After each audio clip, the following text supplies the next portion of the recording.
Hello, നമസ്കാരം. School തുറക്കുകയാണല്ലേ? കാണുന്നുണ്ടോ ബട്ടർഫ്ലൈസിനെ പോലെ പോകുന്ന ആ കുട്ടികളെ? ആദ്യത്തെ ദിവസം എനിക്ക് തോന്നുന്നു യൂണിഫോം വേണ്ട എന്ന്. സ്കൂൾ ബസ്സിലേക്ക് കയറുന്നവരെ ഓർക്കൂ, അവർ നാളത്തെ കൃഷകരും എൻജിനീയേഴ്സും നൊബേൽ പ്രൈസ് വിന്നേഴ്സും ഒക്കെ ആയി മാറേണ്ടതാണ്. അവരിൽ നിന്നും നയൻതാരകളും അതുപോലെ തന്നെ പൃഥ്വിരാജും ഒക്കെ ഉയർന്നെണീക്കേണ്ടതാണ്. കവികളും സാഹിത്യകാരന്മാരും ചിത്രകാരന്മാരും ഒക്കെ അവരിൽ നിന്നുണ്ടാകാം.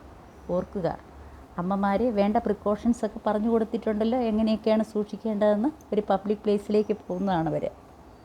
വൈകുന്നേരം നിങ്ങളുടെ സീരിയൽ കാണുന്നത് നിർത്തുക അമ്മമാരെ. അതുപോലെ അച്ഛന്മാരെ, ഔട്ട്ഡോർ പാർട്ടികളുണ്ടല്ലോ, മദ്യം മറ്റുമൊക്കെ കൂട്ടുകാരോടൊത്ത്, അതൊന്ന് നിർത്തിവെക്കുക. കുട്ടികൾ എഴുതുന്നതൊക്കെ കാണാൻ നല്ല സുഖമല്ലേ, നല്ല രസമല്ലേ? അവരോടൊപ്പം കുറച്ച് സമയം ചിലവഴിച്ചുകൂടെ? ഓർമ്മയുണ്ടോ പണ്ട് കണ്ണുനീരും മുക്കിക്കൂടെയൊക്കെ വെള്ളം ഒലിച്ചുകൊണ്ട് കൺമഷിയൊക്കെ ഇങ്ങനെ തൂങ്ങി നമ്മൾ പോയത്? അച്ഛൻ്റെ കൈ പിടിച്ച് സ്കൂളിലേക്ക് നഴ്സറി പോയതുകൊണ്ട് കുറച്ചൊരിതുണ്ട്. എന്നാൽ പോലും സ്കൂളിൽ പോകുമ്പോൾ അച്ഛൻ തിരിച്ചു പോകുമ്പോൾ അല്ലേ, അമ്മ തിരിച്ചു പോകുമ്പോൾ നമ്മൾ കൈ പിടിച്ച് വലിച്ചതും സാരിത്തുമ്പ് പിടിച്ച് വലിച്ചതൊക്കെ ഓർമ്മയുണ്ടല്ലോ. നമുക്ക് പഠിക്കണ്ടേ? പണ്ട് പഠിച്ചതുപോലെ നേരിക്കൊണ്ടൊരു കുഞ്ഞാട്, നേനി പൊഴുത്തൊരു കുഞ്ഞാട്, കുഞ്ചിയമ്മയ്ക്കഞ്ചു മക്കളാണേ, അഞ്ചാമനോമന കുഞ്ചുവാണേ. ഇങ്ങനെയൊക്കെയുള്ള കാര്യങ്ങൾ പഠിക്കണ്ടേ? ABCDയും ഈയും ഒക്കെ പഠിക്കണ്ടേ? ഇതൊക്കെ പഠിച്ചു കഴിഞ്ഞു. എന്നാലും സ്കൂളിൽ പോകുമ്പോൾ അതൊരു രസമല്ലേ?